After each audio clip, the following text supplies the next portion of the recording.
पीक विम्यामध्ये जो कष्ट करणारा खरा शेतकरी आहे त्याला पीक विम्याचा फायदा कधीच झाला नाही आणि हे 4.25 लाख अर्ज जे आत्ता बाद केले तेही विधानसभेत त्याविरोधी आवाज उठवल्यानंतर बाद झाले.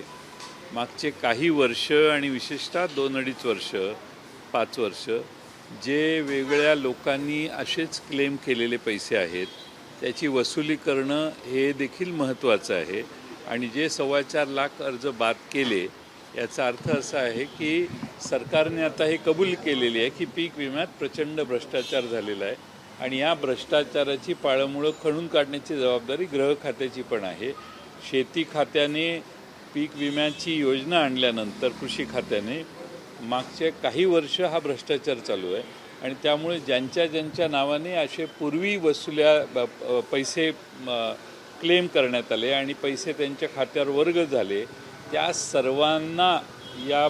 सर्वांच्याकडून हे पैसे वसूल झाले पाहिजेत, व्याज वसूल झाले पाहिजेत आणि खास करून ह्या 4.25 लाख लोकांची नावं जी आता मिळालेली आहेत त्यांनीच रिपीटेडली यापूर्वी क्लेम केलेले असतील आणि त्यामुळे त्यांचे अकाउंट्स तपासले पाहिजेत की त्यांच्या अकाउंट्सवर आणखीन किती मागच्या 5 वर्षात पैसे आले. माणिकराव कोकाटे यांचं एक धक्कादायक विधान असं पुढे आलेलं आहे की कुठली योजना असो 2-4% भ्रष्टाचार तर सगळ्याच योजनांमध्ये होत असतो, त्यामुळे योजना बंद करणं हा काही उपाय नाही. हा एक धक्कादायक प्रकार आहे की झिरो टॉलरन्स असला पाहिजे भ्रष्टाचारात. नरेंद्र मोदी साहेबांची घोषणा आहे की सगळ्यांना माहिती आहे ती मी रिपीट करत नाही. झिरो टॉलरन्स करप्शनच्या बाबतीत जर असेल तर 2-4% आपण भ्रष्टाचार आहे हे कबूल करतो किंवा होऊ शकतो असा अनुमान काढू शकतो आणि त्याकडे फार विशेष आश्चर्याने बघत नाही. याचाच अर्थ भ्रष्टाचार किती खोलवर गेला हे आपण सगळ्यांनी लक्षात घ्या. 2-4% भ्रष्टाचार जर मंत्री महोदयच कबूल करत असतील तर 10-12% आरामात हा पोचला असेल असं गृहीत धरायला हरकत नाही. योजना बंद करावी. तुम्ही जसं पहिल्याच वाक्यात म्हणाला त्याचा फारसा उपयोग हा गरजू शेतकऱ्यांना होत नाही. ज्या दिवशी सरकारने घोषणा केली की 1 रुपयात आम्ही विमा देतो त्याच दिवशी ठरलं की राज्यातल्या शेतकऱ्यांनी 1 रुपयात विमा घ्यावा आणि पुन्हा आम्हाला काही विचारू नये. आम्ही त्यांच्या नावाने पीक विम्याचे हप्ते भरत राहू.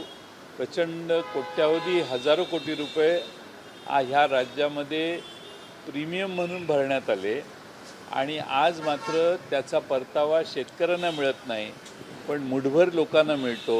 त्याचा हा एक भ्रष्टाचाराचा प्रकार आपल्या समोर आला आहे.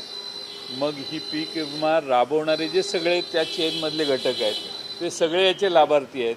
खरी चौकशी आणि प्रामाणिकपणाने चौकशी केली तर त्या सगळ्यांवर उजेड पडेल. सत्ताधारी आमदारांकडून त्यांचं कौतुक करण्यात आलं होतं की सगळ्यात जास्ती पीक विमे जे आहे ते बीडमध्ये देण्यात आलेले आहे किंवा क्लेम करण्यात आले आहे आणि सगळ्यात जास्ती बोगस अर्ज जे आहेत ते बीडमधले. हा फार मोठा धक्कादायक प्रकार आहे. हा बोगसपणा जर असेल तर आणि 4.25 लाख अर्ज बोगस निघालेत असा याचा अर्थ आहे. हे अतिशय गंभीर प्रकरण आहे. महाराष्ट्रातल्या शेतकऱ्यांना लुटायचं आणि बोगस पद्धतीने तेच पैसे काढून घ्यायचे हा प्रकार महाराष्ट्रात सतत दिवसाढवळ्या चालू आहे आणि सरकारने याच्यात सरकार सहभागी आहे का असा याचा आता अर्थ होऊ शकतो. कारण सरकारच्या डोळ्यात देखत 4.25 लाख लोक आज बोगस अर्जदार निघाले. त्यांचं जर सरकारने हे सिद्ध करायचं असेल की आमचा काय याच्यात सहभाग नाही त्या 4.25 लाख लोकांच्या अकाउंटवर मागच्या 5 वर्षात किती वेळा पैसे गेले याची हिशेब आणि तपासणी महाराष्ट्रात सरकारने केली पाहिजे. सत्ताधारी आमदारांकडूनच खरं तरी सगळे घोटाळे आता बाहेर काढले जात आहेत, धक्कादायक विधानं केली जात आहेत, कसं पाहताय? असं आहे की सत्तारूढ पक्षाच्या एका आमदारांनी याबाबतीत ते बीड जिल्ह्यातले असल्यामुळं आणि त्यांना त्याची माहिती मिळाल्यामुळे त्यांनी त्यांची या सगळ्या प्रकाराबद्दल भाषण सभागृहात केलेलं होतं आणि त्यांना एवढी अमूल्य माहिती कुठून मिळाली हे मला माहीत नाही. कदाचित इंटरनल राजकारणामुळे त्यांना ही माहिती मिळाली किंवा त्यांनी मेहनतीने मिळवली हे कळायचं अजून बाकी आहे. पण एकंदरच त्यांना विशेष अशा माहित्या फार मोठ्या प्रमाणात कुणीतरी देत असतं आणि ते बोलत असतात असं लोकांना वाटतं. माझं तसं काही म्हणणं नाही आहे. पण ही माहिती लोकांच्या उपयोगी आहे. मी त्यांचंही अभिनंदन करेन की त्यांनी ही माहिती सभागृहासमोर ठेवली, सरकारने चौकशी केली आणि आता 4.25 लाख लोक बोगस आहेत हे त्यामुळे निदर्शनाला आलं. बीड संतोष देशमुख हत्या प्रकरणामध्ये एक आता नवा CCTV समोर आलेला आहे.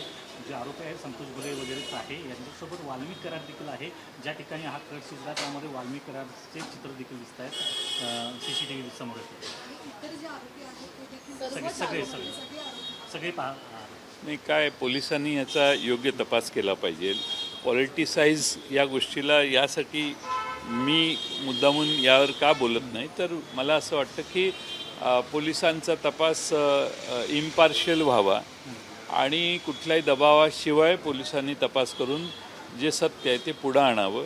पोलीस तपास करत असताना त्यावर काही फार मोठ्या प्रमाणात आरोप करणं आणि काही गोष्टी आम्हाला माहीत नसलेल्या आम्ही गृहीत धरून बोलणं हे उचित नाही. आता जर हा व्हिडिओ बाहेर आला असेल, ही क्लिप बाहेर आली असेल, तर याचा अर्थ ती कधीची आहे, कुठल्या काळातली आहे, ही ज्या घटना घडली त्या दिवशी, त्याच्या आदल्या दिवशी किंवा त्याच्या आधी कट रचण्यासाठी झाली का, याचा तपास पोलीस करतील.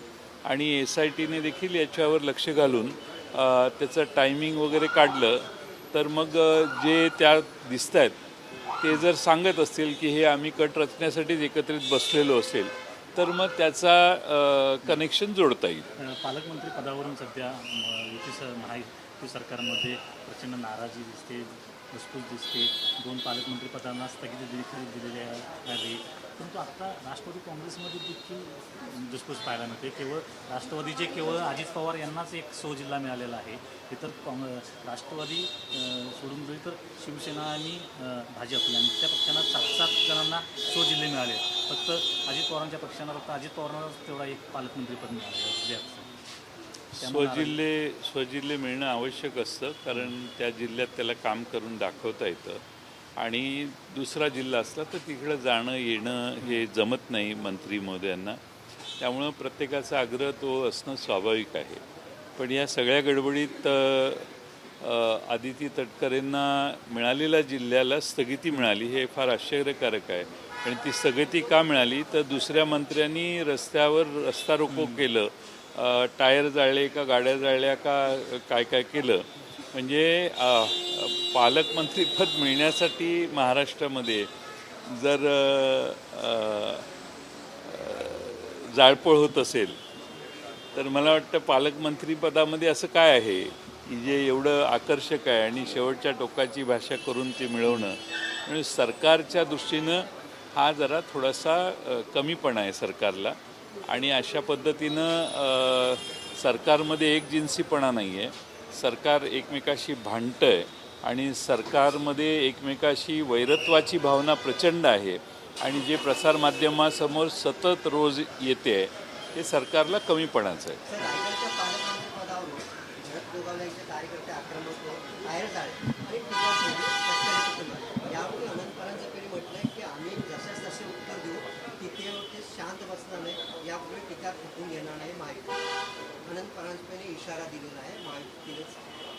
मी बोललो ना त्यासाठी, आता बोललो की पालकमंत्रीपद मिळण्यासाठी रस्त्यावर येणं, रस्ते रोखणे किंवा जाळपोळ करणे हा एक नवा फंडा आणि नवा आदर्श या सरकारमध्ये महाराष्ट्राला दिसतोय.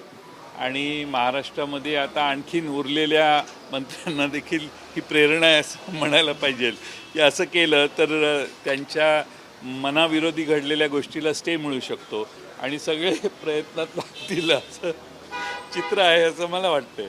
राष्ट्रवादीच्या आमदारांवर विशेष 9 पैकी फक्त 2च आमदार किंवा 2च मंत्री असे आहेत. एक स्वतः अजितदादा ज्यांना त्यांचा हवा असलेला जिल्हा मिळाला, 2च असे मंत्री. उर्वरित 7 मंत्र्यांना मात्र कुठले लांब लांबचे जिल्हे 500-700 किलोमीटरवरती. त्यामुळे राष्ट्रवादीवर अन्याय झालेला आहे सरकारमध्ये. बार्गेनिंग आता ते त्या राष्ट्रवादीने पाहावं, त्यांच्या अन्यायाला वाचा फोडण्याचं काम करण्याची माझ्यावर जबाबदारी नाही आहे. पण मला असं वाटतं की महाराष्ट्रभर जो मुख्यमंत्र्यांनी निर्णय दिला आहे तो पाळला पाहिजे. मुख्यमंत्र्यांनी एकदा घोषणा केली आणि त्याच्यावर आवाज उठवणं, त्याच्यावर प्रसारमाध्यमात जाणं, मला हे पसंत नाही, नाईलाज आहे, अशी आव्हानं करणं, हे मला वाटत नाही की एका सदृढ अशा टीम असते विकासासाठी आणि ती मुख्यमंत्र्यांच्या नेतृत्वाखाली काम करत असते. ते टीमचं काम चाललंय असं मला वाटत नाही. एवढी मोठी मेजॉरिटी मिळून देखील मुख्यमंत्र्यांना नी घेतलेल्या निर्णयावर आक्षेप घेणं, त्याच्याविरोधी आंदोलनं, प्रतिमोर्चे करणं किंवा टोकाची भाषा करणं किंवा आपला असंतोष व्यक्त करणं हे महाराष्ट्रातल्या मंत्र्यांना अलाउड नाही आहे. तरी हे करतायत आणि मुख्यमंत्री हे का सहन करतायत हा दुसरा पुढचा प्रश्न आहे. म्हणजे मुख्यमंत्र्यांनी एकदा निर्णय घेतल्यावर त्याच्यावर महाराष्ट्रामध्ये वेगळे मतमतांतरं व्यक्त मंत्री करतायत, हे फार गंभीर आहे आणि हा मुख्यमंत्र्यांचा अपमान आहे असं मला वाटतं. सर, जनतेचा असा एक संतप्त सवाल आहे की एकीकडे केस पोलीस सई पालिकांची मोठी आहे म्हणतात आरोपी लवकर पकडला जातो, पण बीडचं प्रकरण आहे, सामान्य कुटुंबातील व्यक्ती आहे, त्यातला आरोपी अजून एक मोकाट आहे. म्हणजे सईद पालिक हा मोठा आहे म्हणून त्याचा लवकर पोलिसांची यंत्रणा कामाला लागते, पण बीडच एक सामान्य कुटुंबातील आहे म्हणून त्याला सापातनं वागवून घेते. कोण बीड मधलं प्रकरण त्यांचा आरोपी अजून फरार होईल. कुठं किती पळून किती लांब पळणार, तो सापडला जाईल. काही थोडासा एखाद्या वेळ जास्त चपळ असतो एखादा, आणि मला असं वाटतं की पोलिसांनी त्यांची एवढी मर्यादित, म्हणजे पोलिसांनी सगळ्यांना जेरबंद केलं. एखादा सुटलेला असेल तर तोही पोलिसांना पुढच्या काही दिवसात मिळेल. पण ही वागणूक दुप्पटी वाटत नाही का? म्हणजे मोठ्या व्यक्तींना लवकर यंत्रणा कामाला लावायची नाही, असं आहे की काही एखादा सुटलेला असतो, पोलिसांच्यावरही आपण अन्याय करणं योग्य नाही. पोलीस योग्य ते लवकर पकडला जाईल.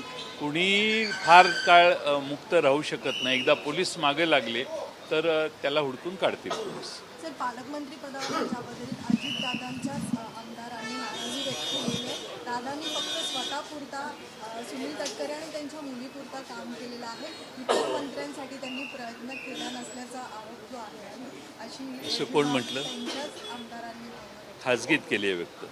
खाजगीत व्यक्त केलेल्याला असं जाहीरपणाने उत्तर देणं योग्य नाही, कारण त्याला ऑथेंटिसिटी नाही आहे.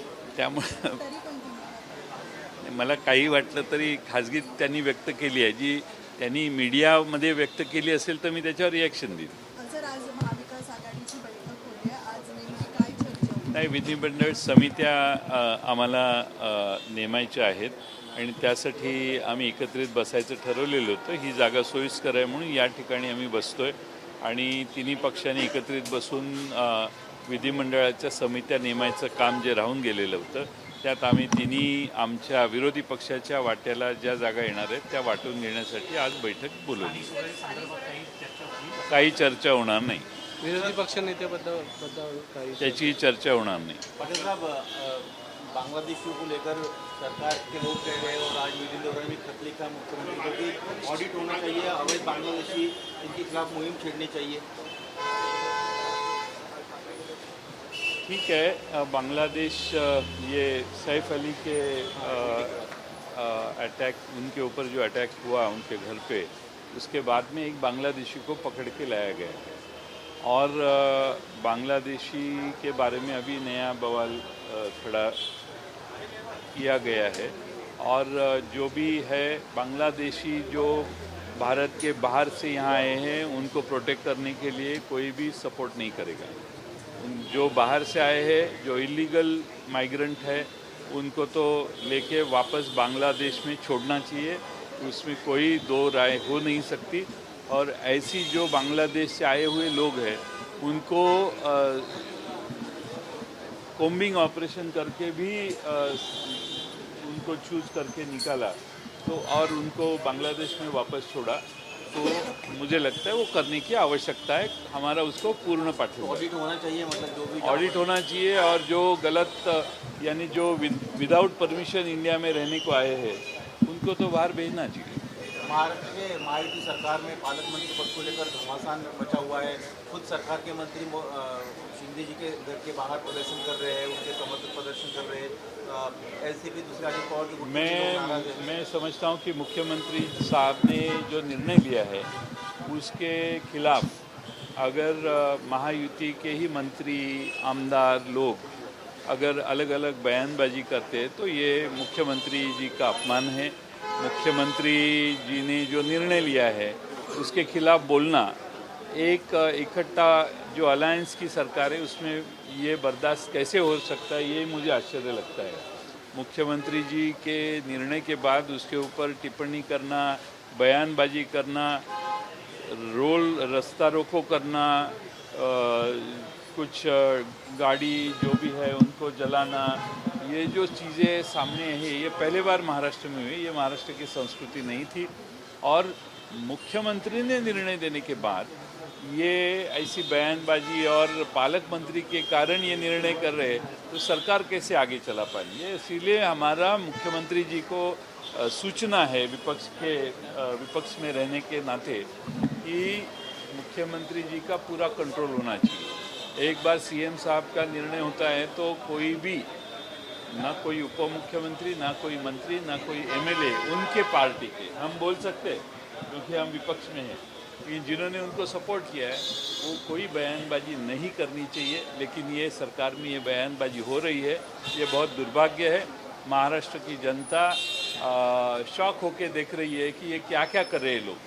सर, आपके आज की बैठक किस विषय में है? क्या लोकल बॉडी हमारी चर्चा होगी? लोकल बॉडी के चुनाव की चर्चा के लिए हम नहीं बैठ रहे। हम विधिमंडल समिति जो है यानी कमेटी जो बनाते हैं उसके बारे में इकट्ठा बैठने के लिए आज की मीटिंग है। इसके सिवा दूसरा कोई सब्जेक्ट हमारे मीटिंग में नहीं है। सर, अक्षय शिंदे जे आहेत एन्काउंटर ते कसल्याचे उत्तरही स्पष्ट झाले, त्यावेळी सांगितलं होतं की हा न्याय मिळाला। त्यावेळी निवडणुकीच्या आधी रॉबिनहूड होण्याचा प्रयत्न, कुणाशी तरी प्रतिमा रॉबिनहूडसारखी करण्याचा प्रयत्न करण्यात आला। त्यासाठी अक्षय शिंदेचा बळी घेण्यात आलेला आहे आणि त्यासाठी त्याला मारण्यात आलेलं आहे हे आता स्पष्ट झालेलं आहे। महाराष्ट्रातल्या जनतेच्या डोळ्यात धूळफेक करण्याचं काम तेव्हा झालेलं होतं। अशा अनेक घटना आहेत, त्यातली ही एक घटना नशिबाने पुढे आलेली आहे आणि असा फेक एन्काउंटर न करता अक्षय शिंदेची जुबानी घेतली असती, त्याचं म्हणणं ऐकलं असतं तर आपल्या लक्षात आलं असतं की त्या शाळेत आणखीन काय काय चालतं आणि शाळेचे चालक जे आहेत त्या चालकांच्याकडून आणखीन काही क्राईम्स घडलेले आहेत किंवा नाही याच्यावर प्रकाश पडला असता। त्यावेळी रॉबिनहूड होण्याचा प्रयत्न कोण करत होता हे आपण लक्षात घ्या आणि माझ्या माहितीनं तेव्हा गृहमंत्र्यांनाही माहीत नसेल की असा एन्काउंटर होतोय। धन्यवाद। दावोसमध्ये जवळपास इंडियातल्या कंपन्यांबरोबर 3 करार झाले, जवळपास 18,000 कोटी रुपयाचे, आणि सांगितलं होतं की आता महाराष्ट्रात गुंतवणूक मोठ्या प्रमाणात वाढताना दिसते। मागच्या वेळी मुख्यमंत्री दावोसला गेलेले एकनाथ शिंदे साहेब, त्यावेळी असेच भारतातल्याच लोकांना तिकडं नेऊन करार करण्यात आले। पैसा कुठलाही असो, भांडवल कुठलंही असो, आम्ही महाराष्ट्रातली जी प्रचंड वाढलेली बेरोजगारी आहे तिला कमी करण्याचा प्रयत्न झाला पाहिजे।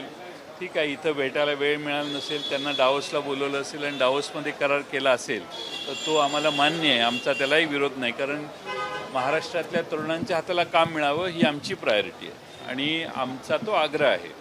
पण माझी माननीय मुख्यमंत्री महोदयांना विनंती आहे की जगाच्या पाठीवरच्या भारताशी संबंधित नसणाऱ्या कंपन्यांची गुंतवणूक येताना घेऊन यावी। ही भारतातल्या कंपनीची जी गुंतवणूक आहे 38,000 कोटीची, ही डावोसच्या दौऱ्याचं फलित म्हणून जे गणित आपण मांडाल त्यात ही धरण्यात येऊ नये अशी आमची विनंती आहे। तुम्ही धरली तरी आमचं काही म्हणणं नाही। एबीपी माझा, उघडा डोळे बघा नीट।